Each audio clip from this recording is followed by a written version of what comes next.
Et vous? Oui, vous là, qui nous écoutez à la radio. On se connaît depuis longtemps, non? On rigole et on pleure ensemble. On vit de grands moments et on écrit l'histoire. Dans cette période particulière, nous sommes toujours là pour vous accompagner et vous pouvez toujours compter sur nous, plus que jamais. On vous divertit et on vous informe quotidiennement sur notre monde qui change. Et votre radio aussi évolue. Elle s'écoute partout, tout le temps, en DAB+, sur Internet ou via votre smartphone. Comme 3 500 000 Belges francophones qui lui font confiance chaque semaine, merci d'écouter la radio. Bienvenue ce soir à Radio Parole Vivante avec le pasteur Jean. Oui.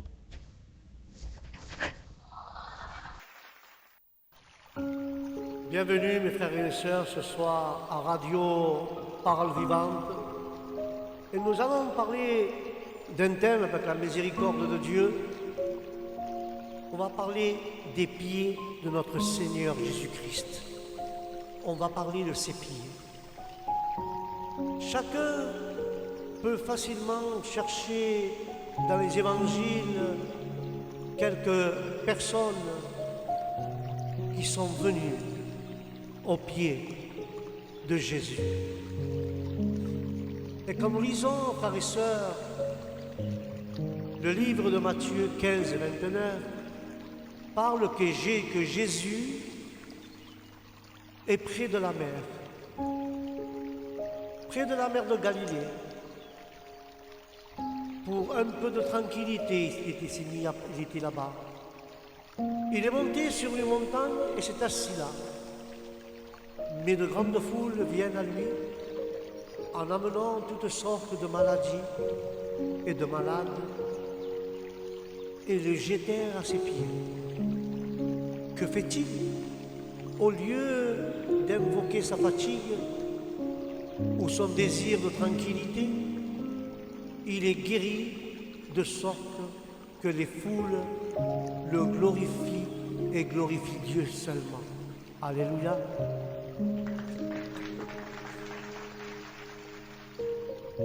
Et nous voyons dans ce verset 15-29, Jésus est parti de là et arriva, comme je vous ai dit, au bord de la mer de Galilée. Puis il gravit la montagne et s'assoit. Quel que soit notre cas, frères et sœurs, la seule façon de trouver le bien-être et le soulagement est de le laisser au pied du Christ, tout ce que nous avons.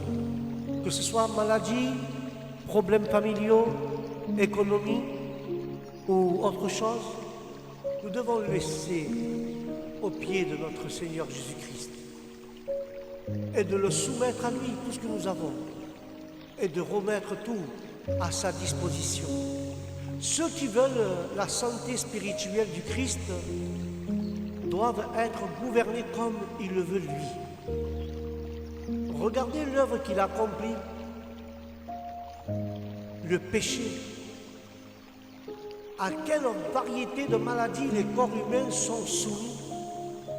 Il existe de telles maladies que l'imagination ne pouvait même pas en deviner la cause ou le remède.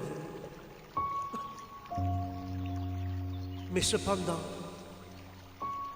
il était soumis au commandement du Christ, car les guérisons spirituelles opérées par le Christ sont merveilleuses, frères et sœurs.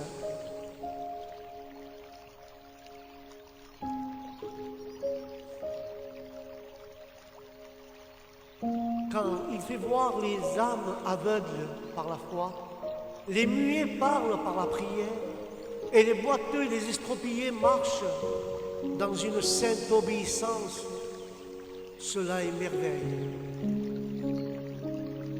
Sa puissance a également été montrée à la multitude dans l'abondante provision qu'il a préparée pour eux. La manière est très similaire à celle-ci dessous. Tout le monde a mangé et été satisfait. Mais notre Seigneur Jésus-Christ remplit ceux qu'il nourrit. Mais avec Christ, frères et sœurs, il y a assez de pain à économiser. il y a assez de provisions de grâce pour plus que ceux qui la recherchent et pour ceux qui cherchent davantage. Christ a renvoyé le peuple même s'il les avait nourris 2 fois. Il ne fallait pas qu'ils s'attendent à des miracles pour trouver leur pain quotidien, car Jésus leur dit, rentrez chez vous, à vos occupations et à vos tables. Et le Seigneur augmente notre foi et pardonne notre incrédulité en nous apprenant à vivre de la plénitude et de ton abondance. Pour tous ceux qui se concernent, cette vie est la suivante.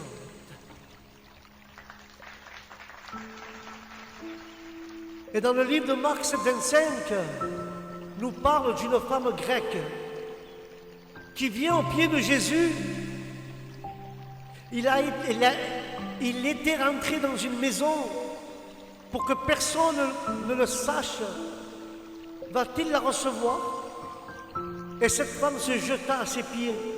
Et Jésus lui dit, il ne convient pas de prendre le pain des enfants et de le jeter aux chiens. Les Juifs méprisaient tous ceux qui n'étaient pas de leur peuple, mais dans la foi, toute simple, elle répond, même les chiens sous la table mangent les miettes des enfants. Et Jésus lui assure à cause de cette parole, va, le démon était sorti de ta fille. Il rentre chez elle et trouve le démon sorti de sa fille, guéri et couché sur son lit.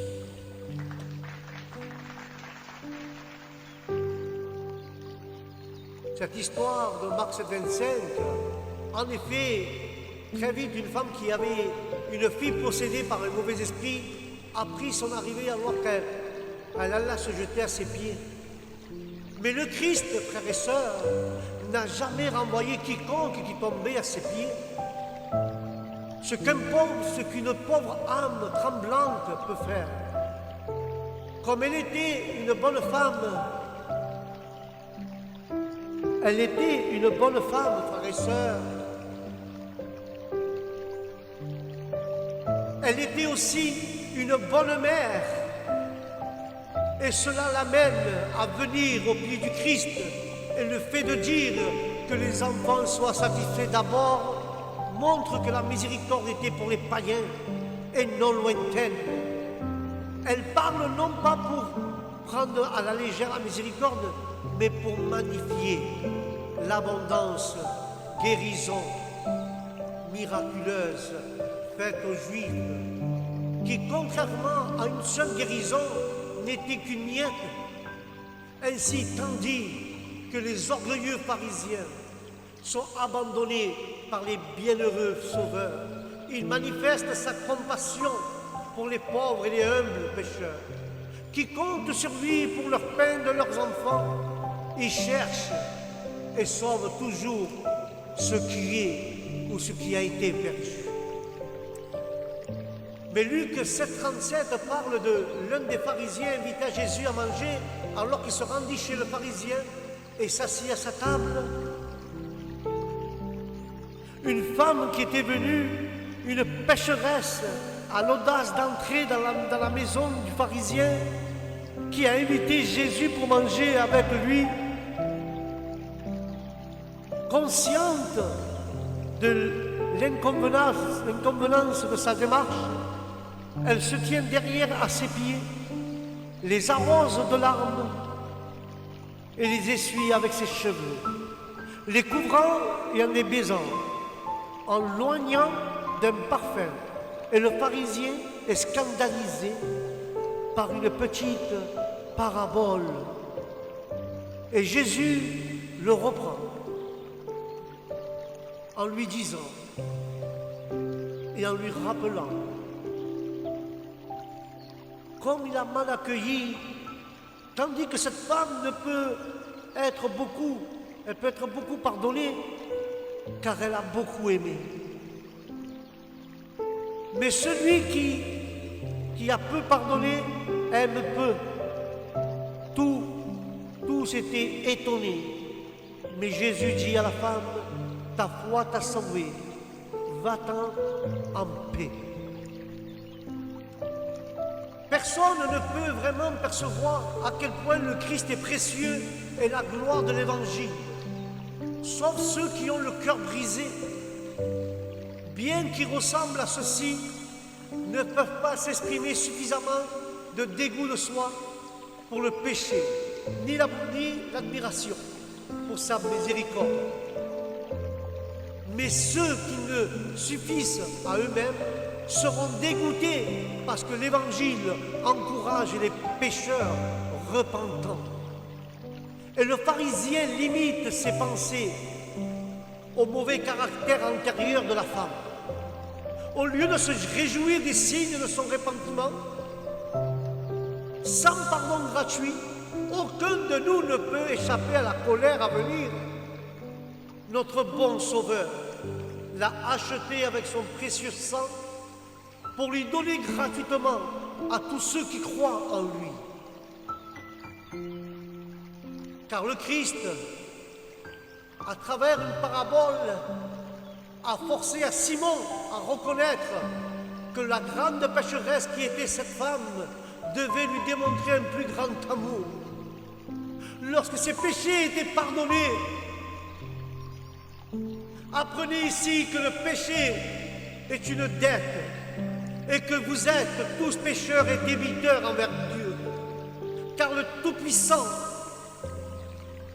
certains pécheurs sont de gros débiteurs, mais que notre dette soit grande ou petite, elle dépasse ce que nous sommes capables de payer. Car Dieu est prêt, frères et sœurs, Dieu est prêt à nous pardonner. Oui, Dieu est prêt à te pardonner, mon frère qui m'écoute et ma sœur. Dieu est prêt à nous pardonner en ayant acquis le pardon pour ceux qui croient à son évangile, car son Fils le promet, et son Esprit scelle le pécheur repentant et leur donne du réconfort. Éloignons-nous des esprits orgueilleux.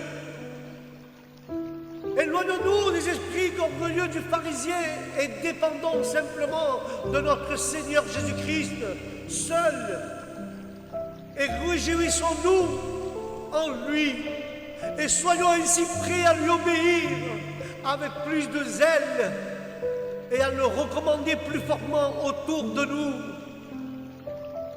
Plus nous exprimons notre douleur pour le péché de notre amour, et notre amour pour Christ est plus la preuve que nous avons du pardon de nos péchés est claire. Quel merveilleux changement, car la grâce opère dans le cœur et la vie d'un pécheur dans son état devant Dieu par la rémission complète de tous ses péchés par la foi auprès de notre Seigneur Jésus-Christ.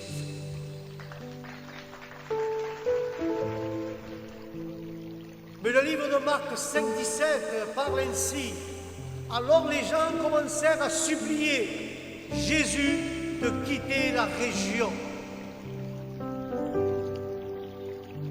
Les gens de la ville, très mécontents de Jésus, viennent vers lui et le trouvent assis, vêtu et dans son sens. Il le voit là, avec son bon sens, au pied de Jésus, l'homme duquel les démons étaient sortis. Eux ont peur, ils ont peur. Légion guérie n'a qu'un désir, que Jésus lui permette de partir avec lui. Mais le Sauveur le renvoie en disant, va dans ta maison, va vers les tiens et raconte-leur tout ce que le Seigneur t'a fait. Et quand l'homme va rendre son témoignage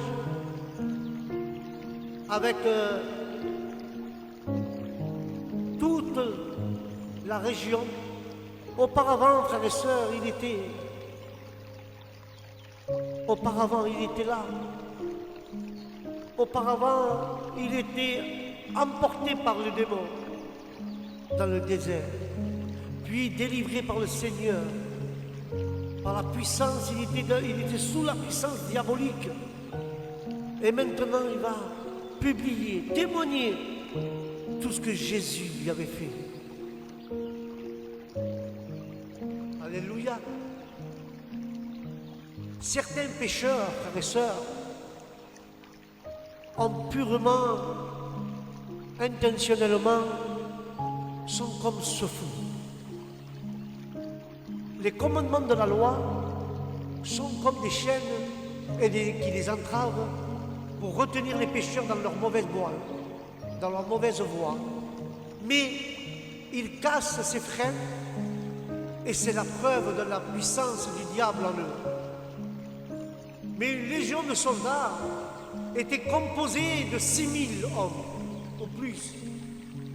Combien de multitudes d'esprits déchus il devait y avoir dans tous les ennemis de Dieu et des hommes. Alors qu'ici, il y avait une légion, à peu près 6000 hommes, 6000 démons.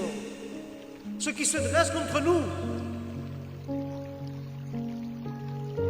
nous ne sommes pas des adversaires capables d'affronter des ennemis spirituels avec notre propre force, mais dans le Seigneur et avec la puissance de sa puissance, nous pourrons leur résister même s'ils sont des légions.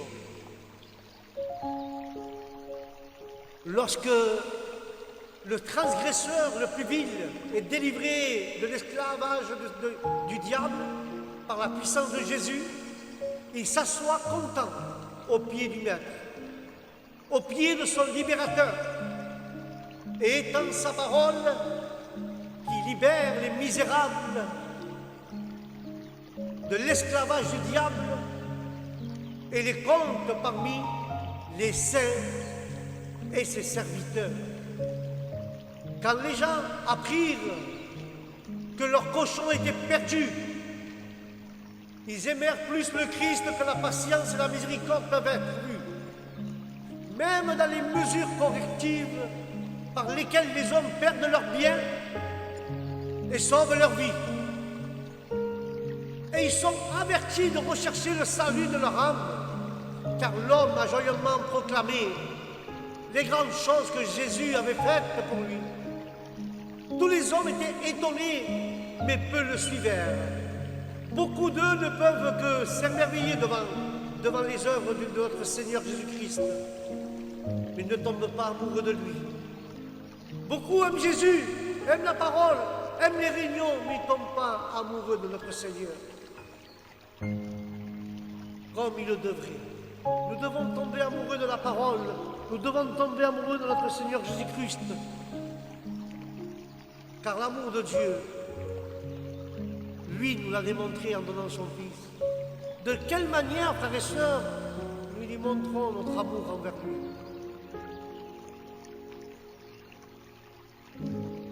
Mais le livre de Luc 17 et du verset 12 à 19, la parole dit ainsi: de même, vous aussi, après avoir fait tout ce que vous avez été commandé, ou dites, nous sommes les serviteurs inutiles. Nous avons fait que notre devoir. Un jour continuerons son voyage vers Jérusalem. Jésus traversait la Samarie et la Galilée. Et comme il allait entrer dans une ville, il y avait 10 lépreux, et les 10 lépreux sortirent à sa rencontre, comme s'il était resté à une certaine distance. Ils crièrent: Jésus, Maître, aie pitié de nous. Et lorsqu'il les vit, il leur a dit: allez, vous présentez au prêtre. Allez et présentez-vous auprès des prêtres. Et ils s'en allèrent. Que pendant qu'ils étaient en route, ils sont devenus purs. L'un d'eux, se trouvant en bonne santé, revient louant le Seigneur à haute voix. Il tomba sa face contre terre aux pieds de Jésus et le remercia bien qu'il fût samaritain. Et les 10 n'étaient pas propres. Jésus a demandé, où sont les 9 autres?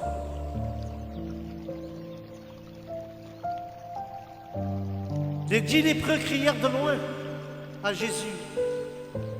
Ils prouvaient que leur foi allait envers Dieu sur son invitation et se montrer au sacrificateur. Ils étaient purs. Un seul d'entre eux était venu, c'était le Samaritain, revient sur ses pas en glorifiant à Jésus à haute voix, se jetant la face aux pieds du Christ et en lui rendant grâce. Jésus fut attristé. Seul dans l'évangile où un homme guéri revient pour lui rendre grâce. Aurons-nous pas à cœur de le faire bien souvent et tout spécialement aujourd'hui dimanche dans le culte quand nous sommes réunis autour de lui, autour de son sacrifice. Nous nous souvenons de lui dans le mémorial qu'il a institué et conduit par son esprit. Nous l'adorons pour tout ce qu'il a fait pour la gloire de Dieu et pour notre salut. Mais par-dessus tout, 3 fois dans les évangiles est rappelé à la mémoire de Marie. Mais la conscience d'être des lépreux spirituels devrait, frères et sœurs, nous rendre très humbles. Et chaque fois que nous approchons de notre Seigneur Jésus, il suffit que nous nous soumettions à la compassion du Christ, car il ne nous échoue pas. Nous pouvons nous attendre à ce que Dieu nous satisfasse de miséricorde lorsque nous le trouvons sur le chemin de l'obéissance. Un seul des guéris revient pour lui rendre grâce. C'est à nous, comme lui, d'être très humbles dans l'action de grâce et de la prière, car le Christ a choisi celui qui est ainsi distingué. C'était un Samaritain. Les autres obtiendront seulement la guérison externe.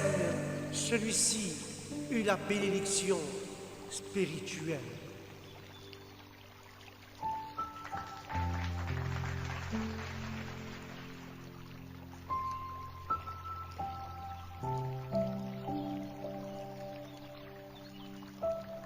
Dans la maison de Béthanie, assise à ses pieds, Marie, elle avait écouté sa parole.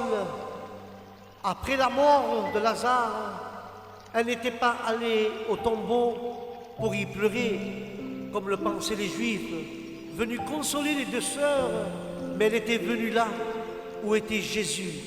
Et quand elle le vit, elle se jeta à ses pieds, en pleurant. Jésus pleura avec eux aussi. Après la résurrection de Lazare, le Seigneur revient à Béthanie 6 jours avant la Pâque et on fit là un souper. Marie prend une livre de parfum de nard et par de grands prix loin les pieds du Fils de Dieu qui va nourrir. Et loin à Jésus, le Fils de Dieu qui va mourir, elle les essuie avec ses cheveux. Et devant cette objection de Judas, Jésus dit, permettez-moi et permettez-lui d'avoir gardé ceci pour le jour de mon enterrement. Car dans Jean 12,7, il est dit, laisse-la en paix, avait répondu Jésus. Elle a gardé ce parfum pour le jour de mon enterrement.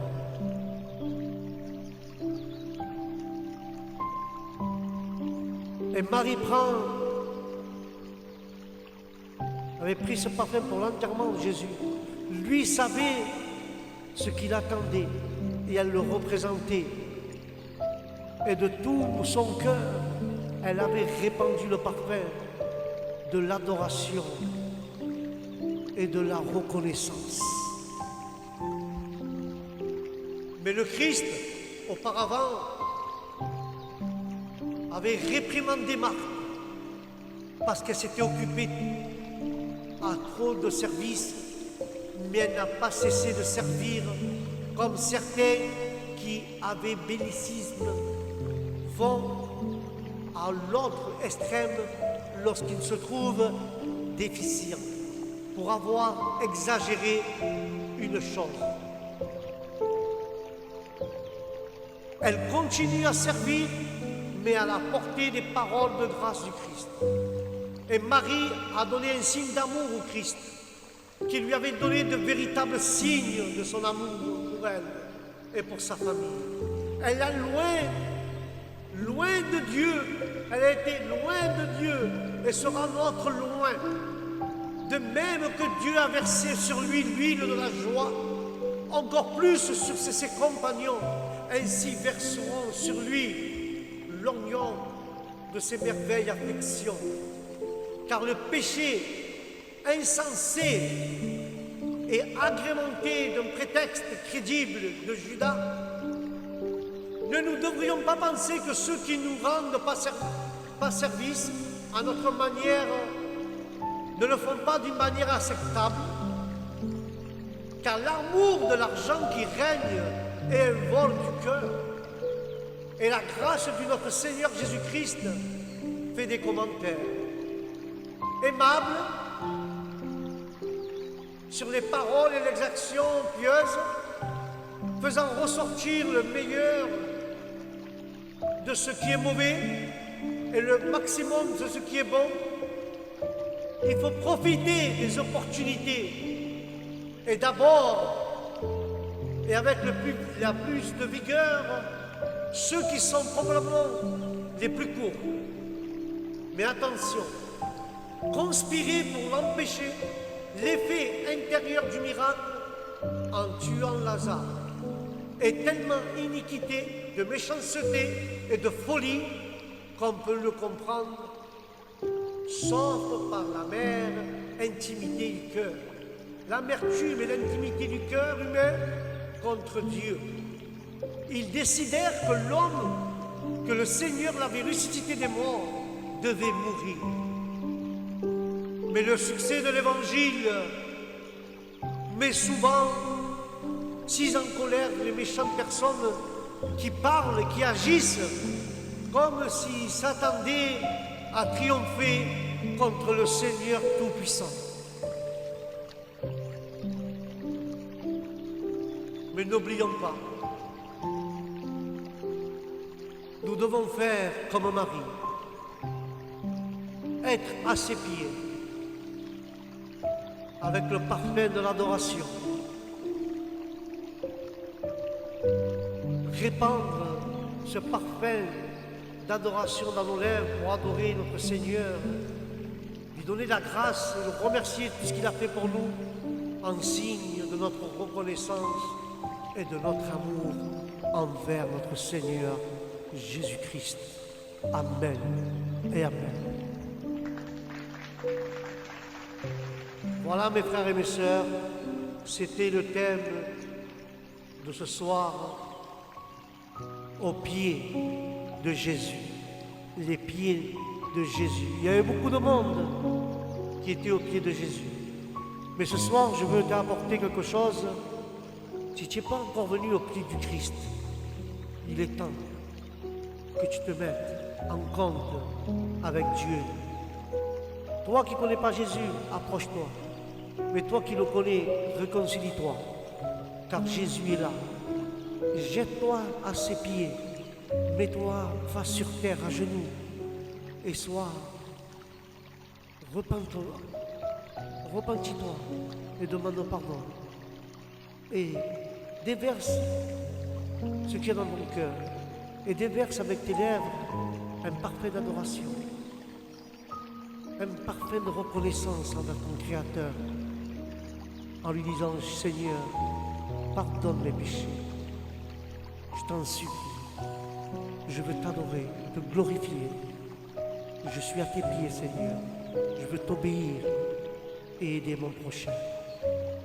Merci, Jésus, pour tout ce que tu fais dans ma vie. Je suis reconnaissant sur tout et en tout. Merci, Seigneur. Amen et Amen. Voilà, mes frères, notre thème s'achève sur notre radio. Je vous dis au prochain thème. Et le prochain thème, avec la grâce de Dieu, nous avons parlé de ses pieds, que les gens sont tombés à ses pieds, beaucoup de monde sont venus à ses pieds. Et la prochaine fois, nous parlerons de sa marche ici sur terre. Voilà, mes frères et mes sœurs, que Dieu vous bénisse, que la paix de Dieu vous accompagne, et je vous dis à bientôt pour le prochain programme. Que Dieu vous bénisse. Shalom.